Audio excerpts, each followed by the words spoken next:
Alright, hello. Welcome back to Twilight Princess. So here we are in Eldin Province. Gotta look for bugs, same as last time.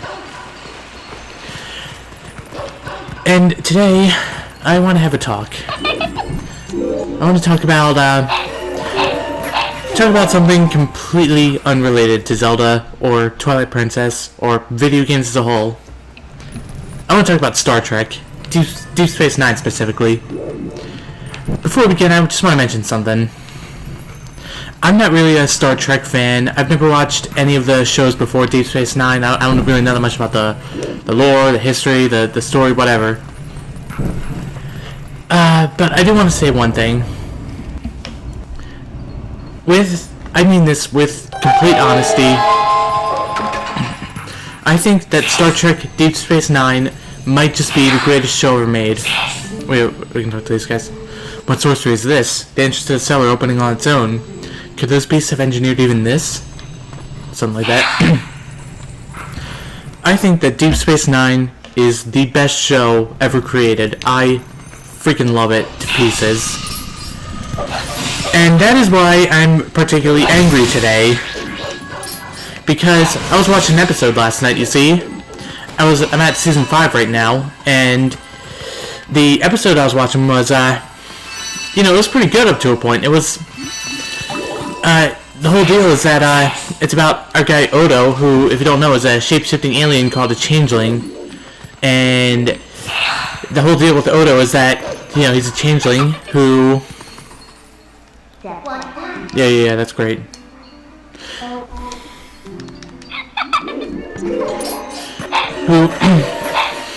Who basically starts out not knowing anything about his race, his people, whatever. He doesn't know that there are changelings out there other than him. But throughout the course of the show, he finds them, and at first things pretty great. But then it turns out that changelings aren't so great, and they're actually pretty nasty. But the deal is that they've never killed another changeling before until about midway through season 4, when Odo actually kills one who's threatening his friends. And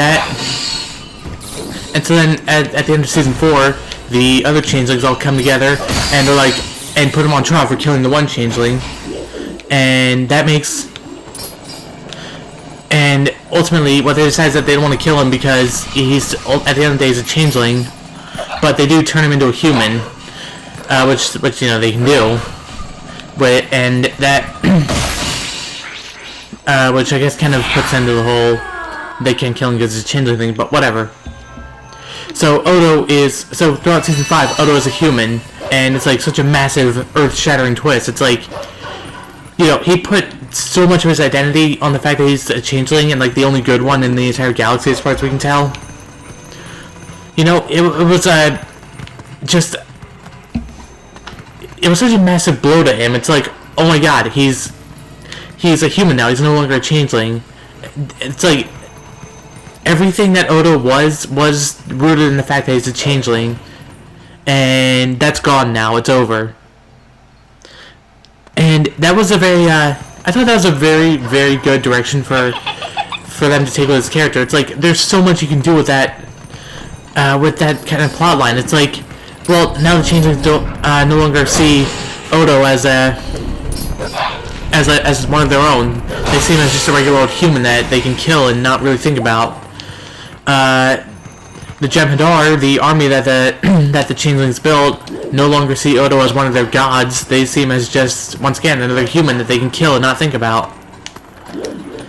So it's like, but not only that, there's the question of people who were afraid of Odo because he's a changeling. It's like, are they going to accept him now that he's a human? Are they still going to fear him? Are they going to think that he's like some kind of double agent for the changelings or something?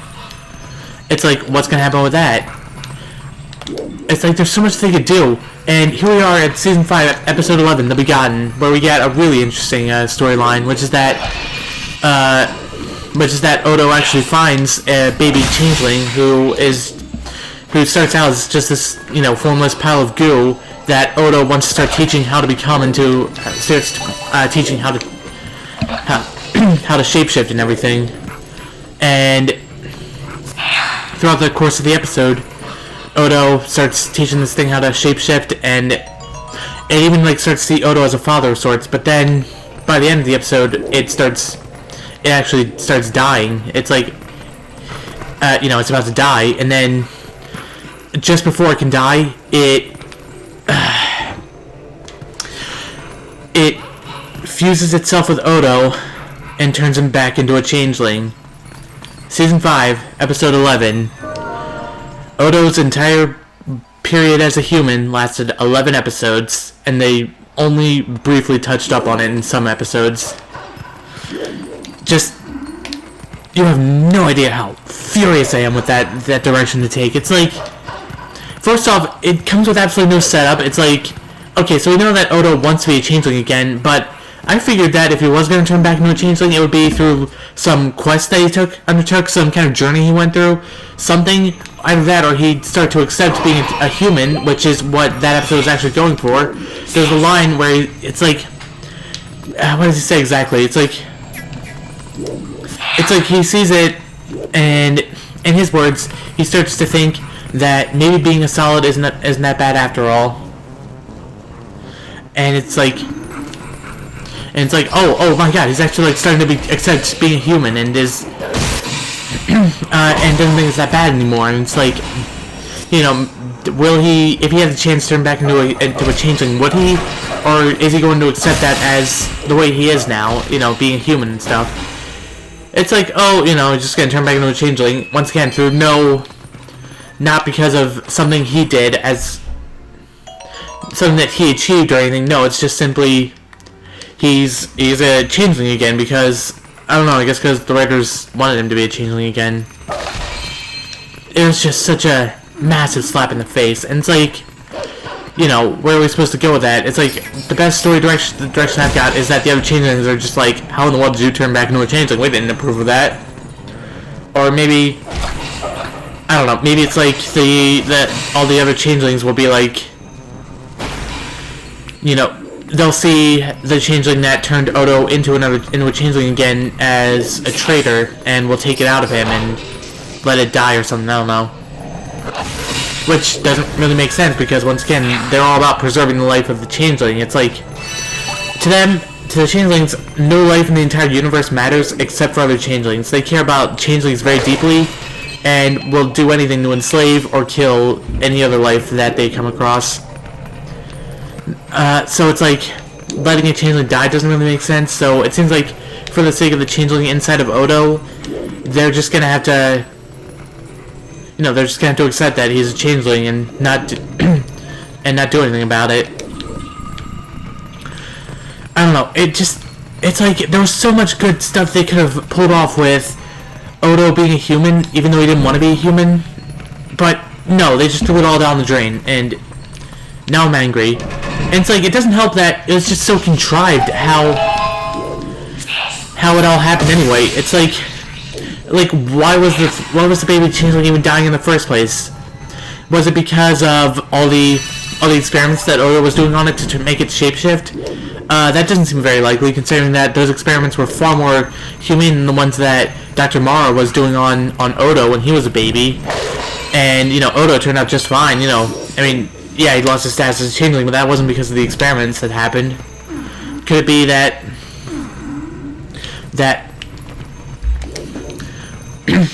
it's like, why was this changeling even dying in the first place? It's like, there's no explanation for it, and it's like, and I was ready to talk about the brilliance of the B plot in that episode, is that Kira was about to give birth to Miles' baby, even though he didn't impregnate her. It's complicated. It's complicated. But yeah, she was about to give birth, and it's like, the scene right before the baby changeling dies shows Kira finally giving birth. It's like, one life is brought into the world, and then immediately afterwards, another life is lost from the world. And I was like, oh my god, that's brilliant. That's just so clever that they did that. And then it's like, no, Odo's just a changeling again. And as far as I can tell, the changeling isn't dead either. It's like, I want you to understand how much I love this show. It's like, my god, episodes like Duet will never, ever leave my memory. Episodes like that are just sheer masterpieces. They're just so brilliantly done, so brilliantly written, and I mean, Odo himself, up to this point, was just such a written character, and You know, now it's like, oh, he's just a changeling again. What do you want? Okay. Yeah, I do have stuff to take care of, so get out of my face. You know, and I'm just disappointed.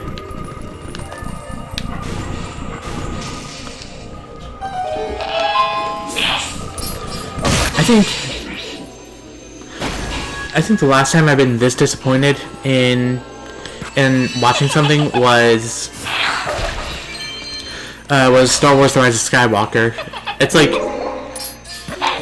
I don't know. Actually, I don't know if The Rise of Skywalker is a disappointment. That is the funniest movie I've ever seen. That's for sure.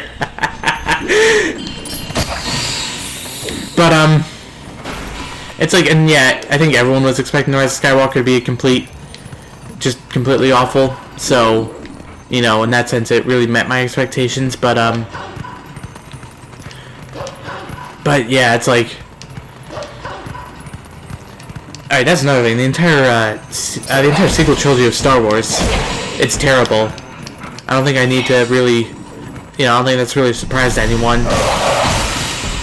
It's like, the biggest problem, I think, is that every single movie in the trilogy feels intent on undoing the last one that happened. It's like, you know, you get The Force Awakens, and it's like, oh, do you remember how they blew up the second Death Star to kill Emperor Palpatine and turned Darth Vader back to the light side, if only for a little while, and it's like everything's all good again? Well, now the First Order is back, and they're just taking over the galaxy again. They're basically the Empire all over again. And Luke Skywalker is just a myth that nobody really cares about, even though his entire thing happened, like, you know, like, what, 30 or 40 years ago? And, and, you know, now they have an even bigger Death Star that can destroy 5 planets at once, and blah, blah, blah, blah. And it's like, yeah, basically everything that Luke and the others achieved in the Jedi, Return of the Jedi, just been completely undone by one movie. And what does The Force Awakens have? Well, mystery boxes. It has plenty of mysteries that it wants to set up but never solve. So we have this whole intrigue element of who are Rey's parents, what does Snoke want with Rey, you know, what's the exact origin of Snoke, all this cool stuff. And The Last Jedi comes along and says that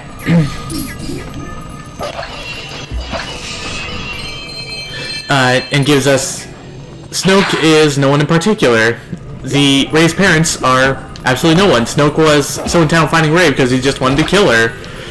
You know, it's like, I bet that you had your expectations really subverted by The Last Jedi, and it's like, yeah, I did, because that's boring. That's just such a stupid way to continue the story, because it's like, oh, hang on. Because it's like, you know, what do you do with that? Snoke's just some generic evil guy who gets killed off like 3/4 of the way through the movie, so it's like, whatever we could have possibly done with him is just out the window. Kylo Ren just basically turns into this angry guy that wants to destroy the galaxy for no particular reason.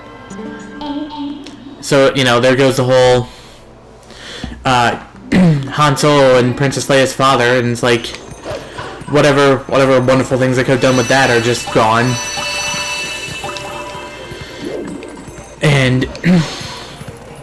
And you know, once again, it's like it's like so much history of the galaxy is just completely ignored. Like, it's like, this is more Force Awakens' fault, but it's like, we're left with the question of, you know, as far as we can tell, the New Republic controls the entire galaxy. So it's like, the First Order is like this small guerrilla warfare unit that it basically has to pick and choose where to fight and what battles it's going to get into. Essentially, it's the opposite of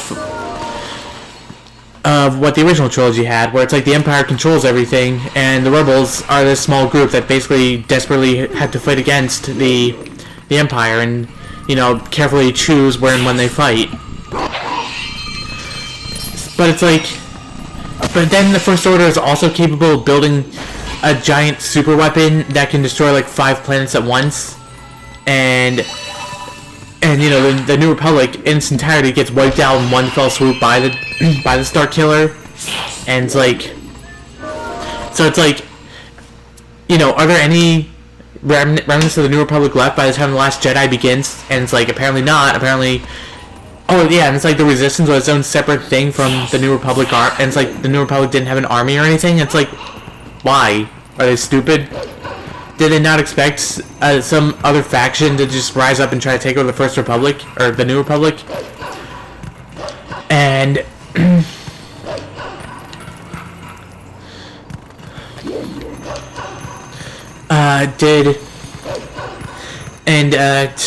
what else? Oh yeah, and then the Rise of Skywalker comes along, and it's like, hey, do you remember how Rey's parents are actually nobody? Well, that may be true, but as for her grandparents, well, that's a different story. And it's like, oh my god, can we just please forget the whole Rey's parents thing already? I'm just tired of it at this point. And then, just further burying the legacy of Luke Skywalker and everything he achieved. It's like, yeah, or, in this case, Anakin Skywalker. It's like, yeah, he didn't kill Emperor Palpatine. He just came back to life somehow. Because the dark side of the Force is a pathway to many abilities some consider to be unnatural. It's like, seriously, I'm just gonna quote the meme at us, and that's it for an explanation. Oh my god, what a stupid movie. Oh, and then, then he has the Final Order, which is 1,000 Star Destroyers. Each with a cannon capable of destroying an entire planet. So that's it's 1,000 mobile Death Stars. Oh my god.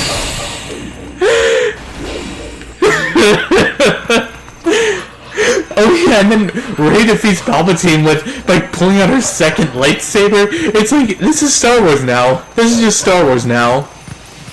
Oh my god. Oh, don't worry. I gotta break away from that rant for a minute, but we'll be coming back. We got this.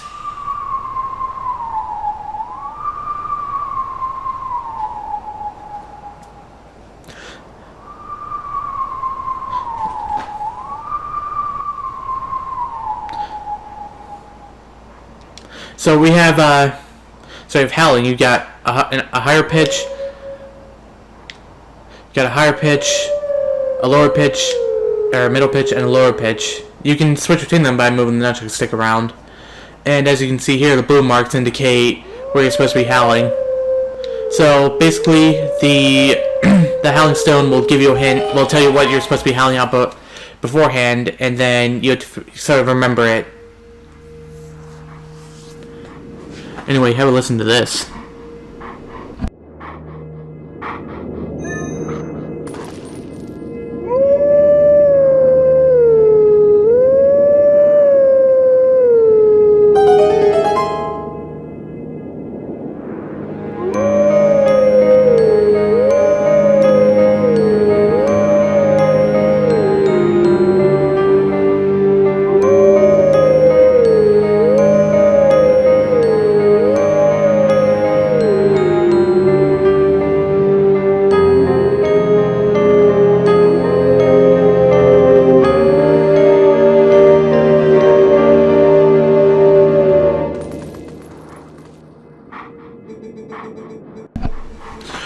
Let teachings of old pass to you. Take sword in hand and find me.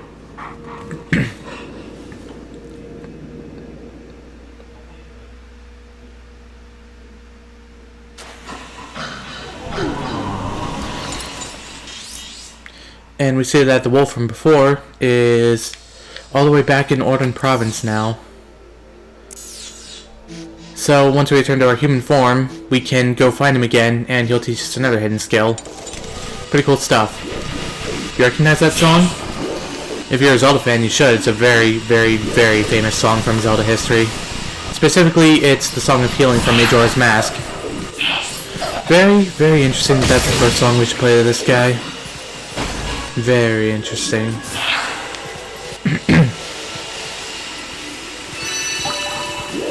Anyway, I was back to talking about how terrible Star Wars is. Or, the new ones are that. It's like, my god, even the prequels look like masterpieces in comparison to this crap. But Actually, no, I think I just kind of ran out of things to say. Oh yeah, like, you know, the irony of how, you know, like, the light has been fully restored to the galaxy, and it's over, it's the big grand finale, everything's all good again, but, it's like every single last Skywalker, Solo, and Organa has died, and only a Palpatine is left to take the name Skywalker, quite literally bury his legacy in the sand, and just throw everything away. Like, only a Palpatine is left. Oh my god. Oh, there was one more. Just, what an awful movie. Like, what an awful trilogy, but that movie especially. It's like, a lot of people say that The Last Jedi is the worst, and I see where they're coming from. I totally understand that perspective, but I humbly disagree.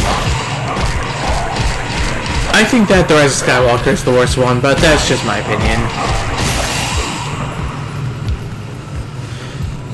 Like, don't get me wrong, The Last Jedi is awful too, but something about The Rise of Skywalker is just special, and how bad it is. How it's just terrible at every single step of the way.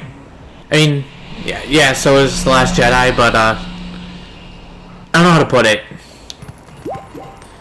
What makes The Last Jedi funny is that it, like, desperately wants to be taken seriously. It's like, you know, it's a serious, intellectual Star Wars movie, blah, blah, blah, blah, blah. But, like,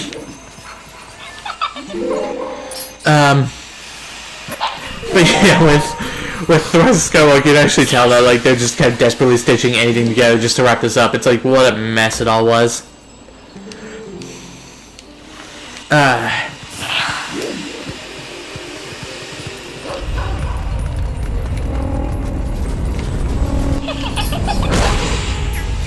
But yeah, it's like, I don't know, it really says something about, I know that you probably heard this rant a million times already before, but, you know, get ready for the million first, I guess. We have, you know, with Star Wars, what we had is a whole trilogy of, oh crud, just stitched together without any sort of plan, made by a bunch of writers who have absolutely no talent for this craft, or maybe even not talent, just passion. It's like, they know that it's Star Wars, and that for that reason, they can make just about anything, and it'll get $1 bajillion. So yeah, they just simply slapped together a whole bunch of crap without a plan or anything, and, you know, we got our sequel trilogy that we always wanted, but absolutely regret having now that it's out. So, and, you know, Star Wars isn't the only victim of this trend. The most notable example otherwise would probably be Ghostbusters, for being this awful sequel to something great that came before. So we had Ghostbusters, we have this Mortal Kombat movie that just came out, and from what I hear is pretty terrible. I never watched it. I don't really care about Mortal Kombat, but, you know. Oh, crud. We had that new Men in Black movie, Men in Black Worldwide or something like that. Oh, crud. That was pretty not good from what I hear.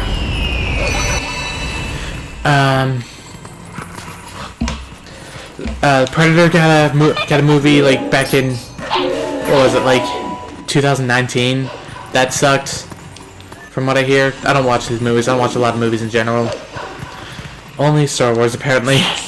And my god, do they know how to make that entertaining.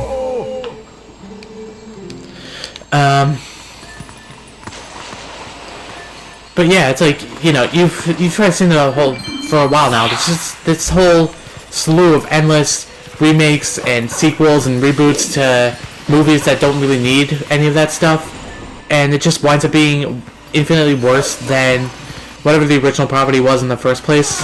Ah, crud.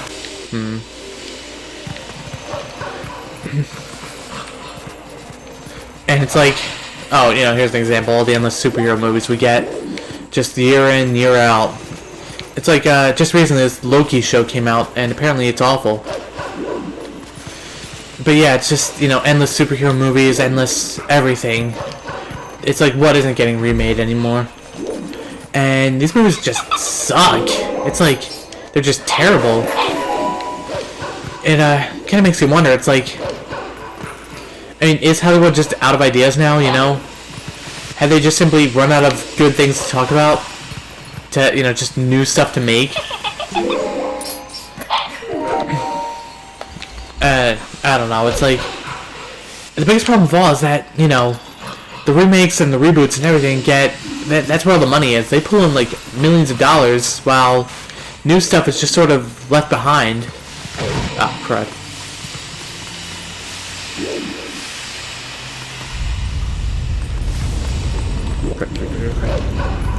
So it's like, so, you know, we have the problem of Hollywood isn't going to stop making terrible remakes of old stuff, but at the same time, they're not going to make anything new because that's not where the money is. It's quite a problem. And, you know, I've gone way off topic in this episode. It's like, you know, these last few videos have just been so me just ranting about stuff, but this has to be just the worst one yet. You know, Star Wars and Star Trek, not a single mention of Zelda so far, other than the wolf howling thing. Yes. Crap, I don't remember how to do this part. This is good. I'm supposed to look like someone competent, and I'm failing.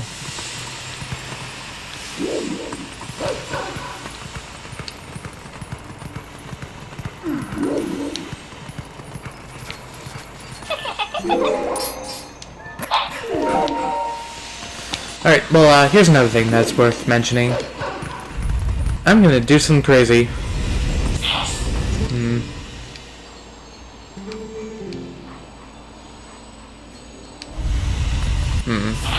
So I guess what we're saying is that there's no way through that way. But there has to be some way through.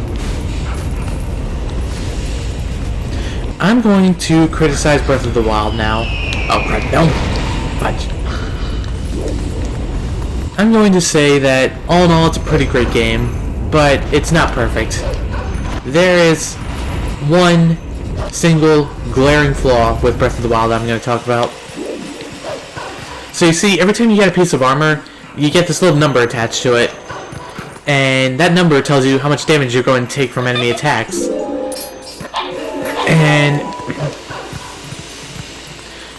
And basically, the deal is, the higher the number, the less damage you take from enemies. Pretty simple, right? That there is RPG customization right there, and it sucks, and I think it needs to go.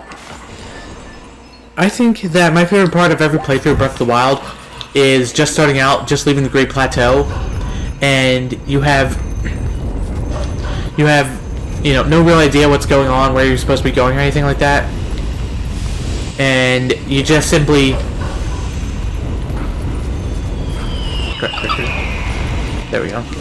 And you just simply left to wander around and not... Oh, well, there's the problem. I didn't even need to worry about climbing up the path. Last year's up there. So anyway, we're going to be getting to the end of this video pretty soon, so I'll just say this. The less RPG customization you got in Breath of the Wild, or in a Zelda game for that matter, the better. I think that, you know, tomorrow, at the time of recording this, tomorrow will be Nintendo's E3 presentation, and here's to hoping that we get some Breath of the Wild 2 news, and here's to hoping that one of the changes they make to Breath of the Wild 2 is they get rid of the RPG armor stuff. I think that Breath of the Wild 2 will be much better off without it. Anyway, here's the last tier.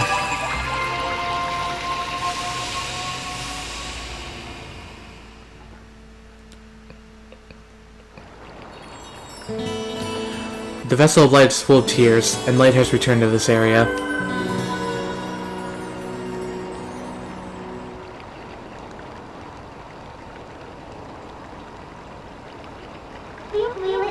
Oh, I was just starting to have fun. Don't forget that fused shadow. Ehehe, see you later.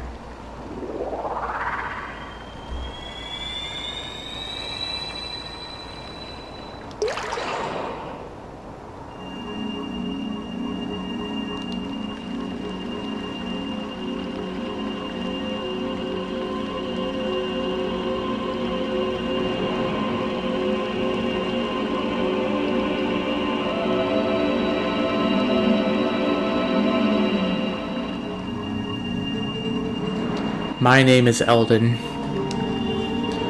I am one of the light spirits of Hyrule. I am the spirit that guards these lands. O great hero, chosen by the gods. The dark power you seek lies in the sacred grounds of the proud mountain dwellers.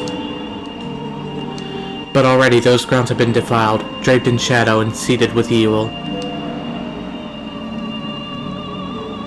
You must go to those sacred grounds and cleanse them.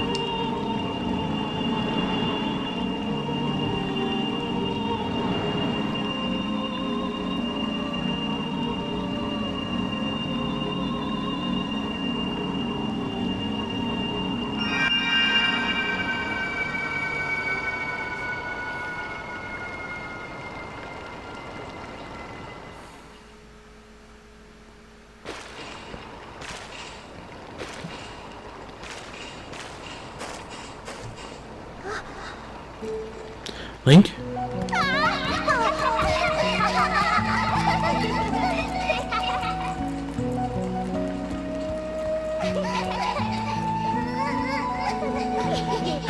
See, Beth? I told you Link would save us.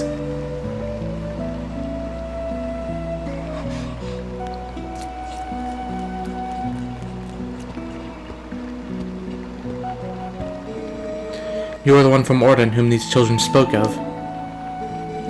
We are well met. I am Renato, shaman of this town.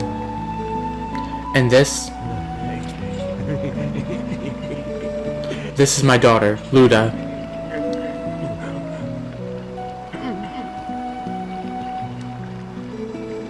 The beast took us and left us to die, but Mr. Renato found us. At first, I couldn't believe they had come from so distant a place as the Eldin Province. Yeah, we don't remember much. All of a sudden, everyone was captured, and then, until now, it's been like a nightmare. Yeah, it was like a terrible dream, and we couldn't wake up. Nightmares are everywhere these days, it seems. This village has certainly seen its share of recent hardships. The dark beasts attacked, but even worse was a sudden and inexplicable change in the mountain-dwelling Goron tribe. They had long been our friends, but suddenly treated us as foes. Even now they refuse to permit us entry into their minds. It strains the limits of belief to think that such a gentle and proud tribe could change so suddenly. It makes me wonder if something is in those minds is the cause of this change. In any case, you must take these children and flee this village before more nightmares descend. I, of course, cannot leave my village in such a time. There is no telling what may happen to us here. But it is my job to try to coax the Gorons back from their recent change of heart.